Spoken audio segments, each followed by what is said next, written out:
ආයිබෝවන් වණක්කම් කේස්ට් ආයතනයේ YouTube නාලිකාවත් එක්ක එකතු වෙන ඕගොල්ලෝ හැමෝම අපි සාදරයෙන් පිළිගන්නවා. වෙනද වගේම අදටත් හොඳ ප්‍රයෝජනවත් මාතෘකාවක් අරගෙන අපි ඇවිල්ලා ඉන්නවා. එහෙනම් අපි වීඩියෝ එකකට යමු.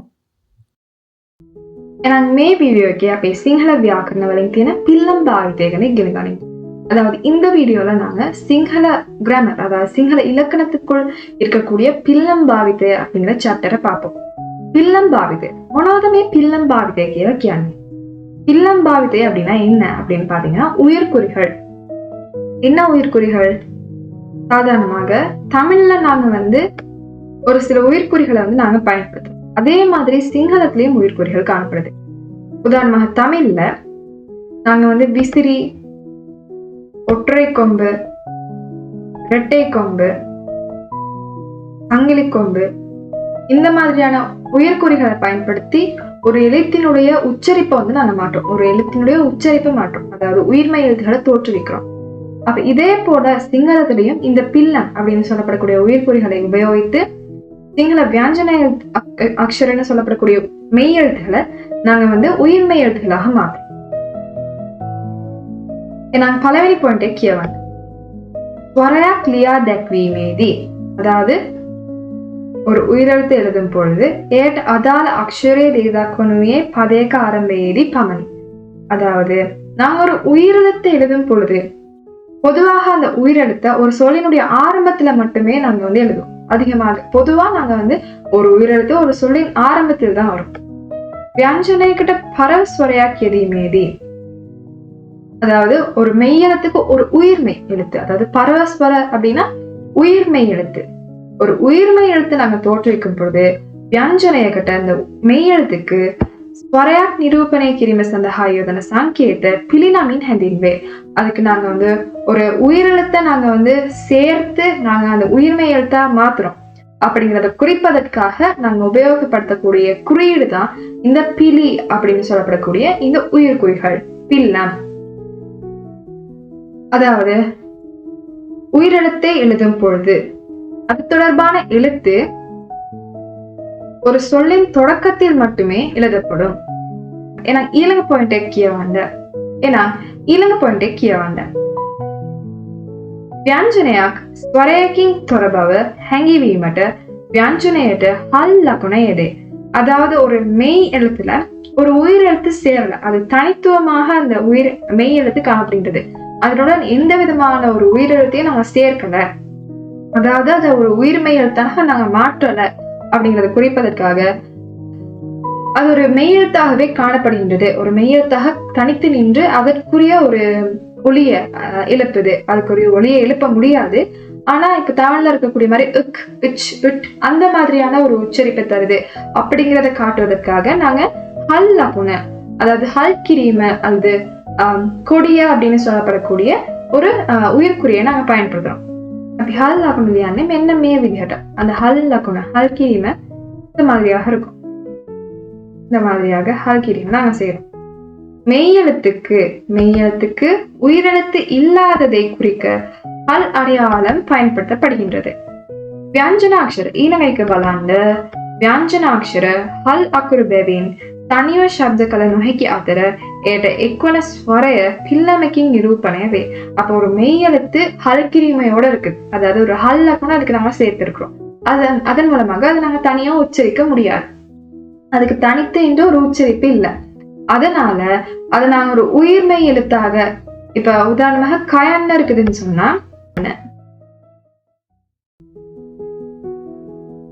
மே கயன்ன நாங்க කියන්නයාග මාතනවා. அல்லது මේ කයන්න අපිට පුයන්න කියලා මාරු කරන්න පුළුවන්. එහෙම නැත්නම් මේව කයන්න අපිට කියන්න කියලා ලියන්නත් පුළුවන්. එහෙම නැත්නම් කයන්න කියලාත් අපිට ස්වරයක් යොදලා මාරු කරන්න පුළුවන්. ஸோ இந்த மாதிரி நாங்க ஒரு மெய் எழுத்தை கயන්න அல்லது இக் ஹல் கிரிமையோட சேர்த்து இருக்கக்கூடிய அந்த இக்குங்கிற எழுத்து,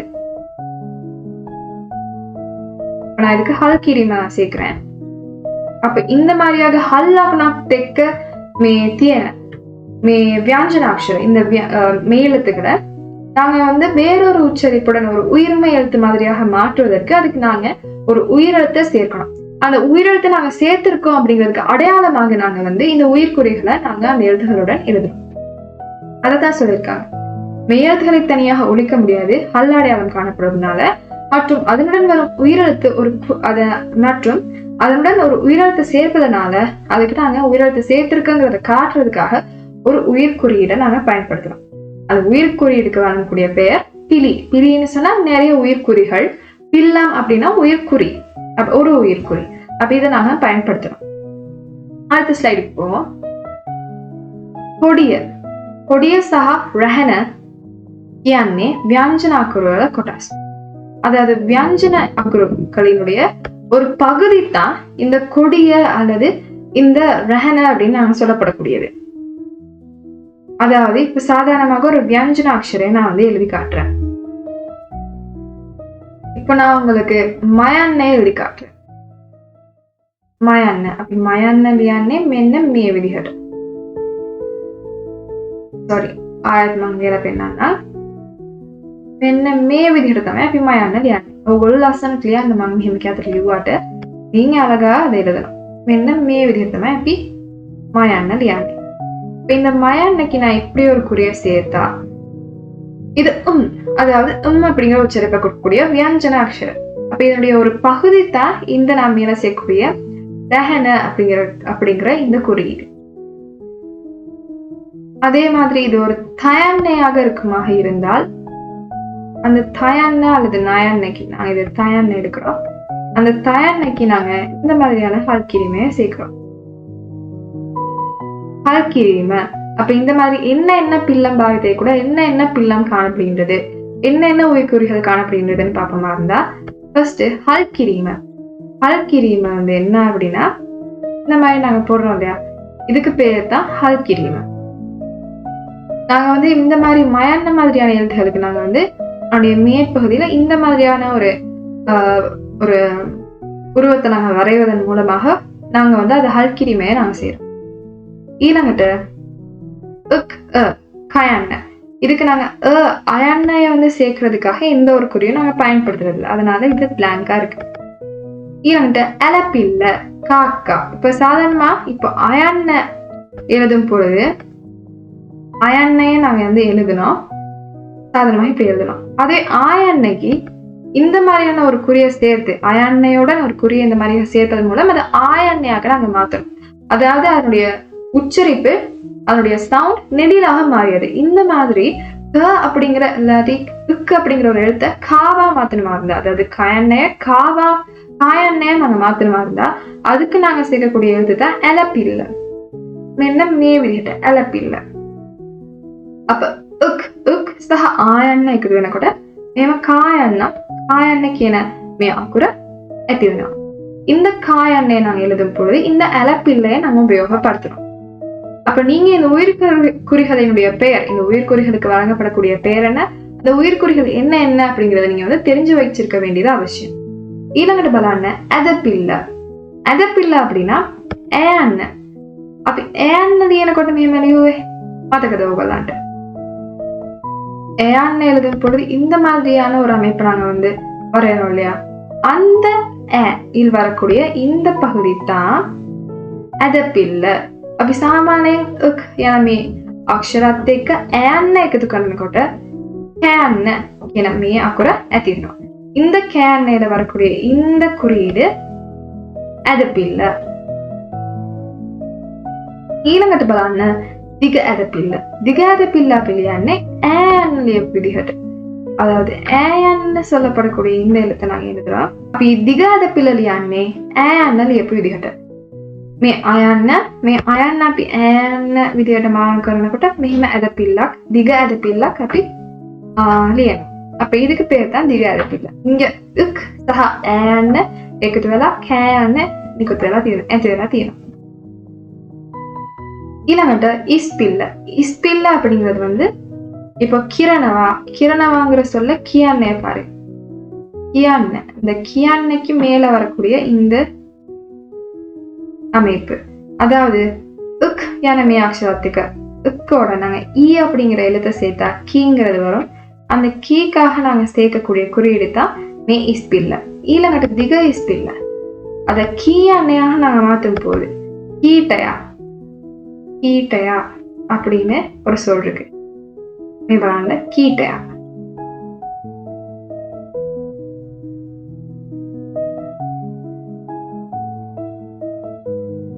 மெஹமாபி இந்த மாதிரி மேற்பகுதியில நாங்க வரைகிறத நாங்க திக இஸ்பில்னு சொல்றோம். அக்கா அக்கானா அக்கா மேம்பரான மே வச்சுன காக்கா காக்கா அப்படின்னா கப்புட்டா அதாவது காகம். கேந்த கேந்த அப்படின்னா கஞ்சி. கேரளா கேரளா அப்படின்னா கேரளா அப்படிங்கிற ஒரு ஊர், ஒரு ஸ்டேட். கிரணவா அப்படின்னா நெருக்கிறது, அதாவது ஒரு தராசுல வச்சு ஒரு பொருளின் நிறையை நெருக்கிறது. அடுத்து கீட்டையா கீட்டையா அப்படின்னா ஒரு நுழம்பினுடைய ஒரு குடம்பி, அதாவது அது இறக்கையெல்லாம் முளைக்கிறதுக்கு முன்னாடி ஒரு சிறிய ஒரு குடம்பியா இருக்கும் இல்லையா, அந்த மாதிரியான ஒரு பருவத்தை தான் நாங்க கீட்டையான்னு சொல்றோம். ඊළඟට බලන්න පාපිල්ල. පාපිල්ල කියන්නේ මොනවද? பாப்பில்ல அப்படின்னா என்ன அப்படின்னா, இப்போ புஸ்தகாலய அப்படின்னா லைப்ரரி. இப்ப லைப்ரரியை நான் வந்து புஸ்தகாலயன்னு சொல்றோம். அந்த புஸ்தகாலயம் எழுதும் பொழுது நாங்க அப்படி மொழிமொழியானே பூயான ஆக்குறேன். அப்ப பூ அப்படிங்கிறத நான் வந்து எழுதுறேன். யுத்துக்காம்னா கடமை. அப்ப அந்த யுத்துக்காம்னு எழுதுறப்போ யாயான்னு நான் அந்த யாயான்னு எழுதி இந்த மாதிரியான ஒரு கீழே வர அமைப்போட நான் எழுதுறேன். அப்ப இந்த மாதிரி கீழே வரக்கூடியது இல்லைன்னா நான் வந்து சொல்றேன். அப்ப இந்த மாதிரி வருது. இப்ப சாதாரண வேற எழுத்துக்கள் தும்பச, இப்ப தும்பசன்னு நான் சொல்றேன். அந்த தும்பச அப்படின்னு வர்றப்ப இந்த மாதிரி கீழே வருது. கும்புற அப்படின்னு ஒரு சொல். வயல், அப்ப இந்த மாதிரி வயலுக்கு குயான்னு வருது. இந்த மாதிரியாக வரக்கூடியது, அதாவது ஊ சவுண்டை ஏற்படுத்தக்கூடிய இந்த மாதிரியான குறிகளுக்கு பேர் தான் வந்து பாப்பில்ல.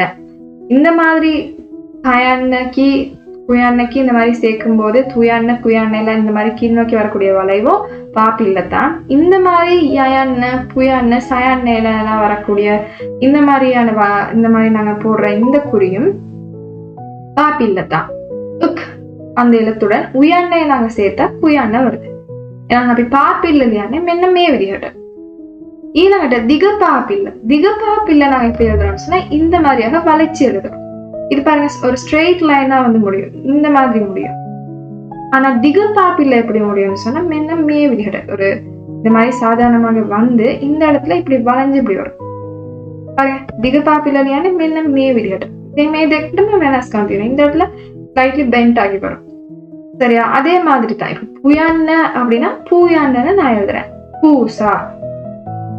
பூசாட்ட மீம் තමයි පිළියන්නේ දිග පාපිල්ල. ඒ වගේම கூயන්න எப்படி நாங்க எழுதுறோம்? இப்போ අපි කුයන්න ලියනකොට මෙන්න මේ විදිහට ලියුවා. கூயන්න ලියනවා නම් அதே மாதிரியாக போட்டு இந்த மாதிரி அமைப்பு வந்து இப்படி வரும். அதாவது இப்போ குயான் அப்படின்னா பலாகண்ணா என்ன மே விதிகட்ட குயான்லியனோட மே விதிகட்ட. இந்த மாதிரியாக கீழே ஒரு அமைப்பு வரும் திக பாப்பில்ல. ඊළඟට බලන්න ගැටැලපිල්ල அப்படிங்கிறது, அதாவது இது இருயான்னையில வரக்கூடிய இந்த அமைப்பு சහ இருயாන්න ක්‍රුයන්න. ඊළඟට ගැටැලපිලි දෙක, මේ වගේ ගැටැලපිලි දෙකත් එකතු කරනවා. එතකොට ක්‍රූර, මේක කෘමියා ක්‍රූර. ඊළඟට කැසෙල්, මේ කියන්නේ කොම්බුව. இந்த மாதிரியான அமைப்புக்கு நாங்க කොම්බුවன்னு சொல்றோம். ඒ කොම්බුව ඇති වෙන්නේ උක් යන මේ අක්ෂරات එක්ක ව්‍යංජන අක්ෂරات එක්ක එයන්න එකතු වෙනකොට අපි கேயන්න ලියනවා. அதாவது இது தமிழ்ல இருக்கக்கூடிய ஒற்றை கொம்பை போன்ற ஒரு அமைப்பு தான், அந்த உயிர்குறி தான் இந்த கொம்பு. ඒක මතක තියාගන්න ඕනේ. අද ஞாபகம் வச்சுக்கொள்ளுங்க. ඊළඟට බලන්න கொம்போ சහ ஹல்கிரி. கொம்போ கேத்தலைய, அதாவது இப்போ கேயන්න அப்படிங்கறத கேயන්න நான் மாத்தணும் அப்படின்னா இந்த மாதிரி ஒரு கொம்புவை நான் போட்டு அந்த குறித்த எழுத்துக்கு நான் என்ன செய்யறேன், ஒரு ஹல்கிரியுமே சேர்க்கிறேன். சேர்த்தா அவனுடைய உச்சரிப்பு நெடியதாக மாறும். அதாவது இது ரெட்டை கொம்புக்கு ஒப்பானது. கேங்கிறது கேயா மாறும். கெசங்கிறதுல கே அண்ணன் இருக்கு, இதுல கே அண்ணன் இருக்கு. කේ යන්න අපි කේ යන්න විදිහට මාරු කරන්නේ මේ කයන්නට මෙහෙම හල් කිරීමක් එකතු කරලා මේ කොම්බුවත් එක්ක. So இது කොම්බුව සහ හල් කිරීම. ඊළඟට කොම්බු දෙක உதாரண வශයෙන් கைராடிக. கொம்பு දෙක நாங்க எப்படி சேர்க்கிறோம்னு சொன்னா இது வந்து தமிழில் இருக்கக்கூடிய இந்த சங்கிலி கொம்பு, அதாவது ஐ அப்படிங்கிற உச்சரிப்பை நமக்கு தரக்கூடிய வகையில நாங்க இந்த 2 கொம்பு நாங்க சேர்க்கிறோம். கொம்பு දෙක එකතු කරනවා. සහ අයි ඓශ්වර්යන වචනයෙන් එන මේ අයි කියන අකුර එකතු කරනකොට කයි කියලා මේ අකුර වෙනස් වෙනවා. එහෙනම් අපි කොම්බු දෙක. ඊළඟට බලන්න කොම්බුව සහ ඇලපිල්ල. කොම්බුව සහ ඇලපිල්ල කියන්නේ அதே கொம்புடன் ඇලපිල්லையை நாங்க சேர்க்கிறோம். அப்ப இது எப்படின்னா தமிழ்ல நாங்க ஒரு ஒற்றை கொம்புடன் ஒரு ஒற்றை கொம்பு அதோட சேர்த்து அந்த சொல்லுக்கு அந்த எழுத்துக்கு பக்கத்துல ஒரு அரவை நாங்க சேர்க்கிறோம் தானே, அந்த மாதிரி தான் இங்க கொட்டியா அப்படிங்கிற சொல்லல பாப்பமா இருந்தா இங்க வந்து மே கொம்புவ மேத்தன கயண்ண அதுக்கு இடையில அந்த கயண்ண ඊළඟට ඇලපිල්ල ඊළඟට බලන්න කොම්බෝ සහ හල් ඇලපිල්ල. ஹல் ඇලපිල්ල இங்க ஹல் கிரீமன்ட்டு வரல, ஹல் ඇලපිල්ලன்னு வந்திருக்கு. ஏன்னா நாங்க இங்க எழுத்துக்கு வந்து நாங்க ஹல் கிரீமை சேர்க்கல. இங்க நாங்க எழுத்துக்கு ஹல் கிரீமை நாங்க வந்து சேர்க்காம அடுத்ததாக வந்து இந்த அந்த ඇලපිල්ලக்கு நாங்க ஹல் கிரீமை சேர்த்திருக்கோம். இது வந்து பாத்தீங்கன்னா இருந்தா ஒற்றை கொம்பு மாதிரி, அதாவது இது ஒற்றை கொம்பு மாதிரி தான் எழுதுறோம். ஆனா இங்க இரட்டை கொம்பு வர்ற கோயண்ண கோங்கிற ஒரு උච්චරිප තර பாருங்க. இங்க අපි මෙහෙම ලියලා කයන්න இப்படி வந்தா කයන්න, அதுக்கு ஒரு ඇලපිල්ල சேர்த்தா அது கோயண்ண. அந்த ඇලපිල්ලக்கு நாங்க ஒரு ஹல் கிரீமை சேர்த்தா அது கோயண்ண மாறும். உதாரண வශයෙන් கோப்பை அப்படின்னா ஒரு கோப்பை, அப்படி இல்ல அப்படின்னா ஒரு கோலை. ඊළඟට බලන්න කොම්බෝ සහ கயனுக்கித்த அப்படின்னா நான் ஊயண்ணை எழுதும் பொழுது ஊயண்ணையோட நாங்க வந்து இந்த மாதிரியான ஒரு குறியை சேர்க்கிறோம். இதுக்கு பேரு கயனுக்கித்த. அதே மாதிரி ஔஷத அதாவது ஔயண்ணை நாங்க எழுதும் பொழுது ஔயண்ணையில வந்து இந்த மாதிரியான ஒரு குறியை சேர்க்கிறோம். இந்த குறிக்கு பெயர் தான் கயனுக்கித்த. இந்த கயனுக்கித்த நாங்க வந்து கொம்பையோட இந்த கயனுக்கிட்டையே சேர்க்கிறோம். அப்படி சேர்க்கிறப்ப அதாவது சவுண்ட் औ යන්නේ නුඩිය සවුන්ඩ් වරම් උක් යන මේ අක්ෂරات එක औ යන්නේ එකතු කරනකොට औ යන මේ අක්ෂර යෙදෙනවා. කොම්බෝ සහ ගායනකිට උදාහරණ වශයෙන් කෞතුකාකාරය කියන්නේ மியூசியம், அதாவது நூதன சாலை. கோப்பை அப்படின்னா என்ன அப்படின்னா கோப்பை. கொட்டியானா புலி. கைராட்டிக කියන්නේ ஒரு நயவஞ்சகமான ஒரு தந்திரமான அந்த மாதிரியான ஒரு மீனிங் தரக்கூடிய சொல் தான் கைராட்டிக. கேத்தலைய அப்படின்னு சொல்றது கேட்டல், அதாவது கேத்தல் தண்ணி சுட வைக்கிற கேத்தல். ඊළඟට கெசல்னா வாழைப்பழம். க்ரூர அப்படின்னா கொடூரமான. ருமியா அப்படின்னா ஒரு சிறிய பூச்சி.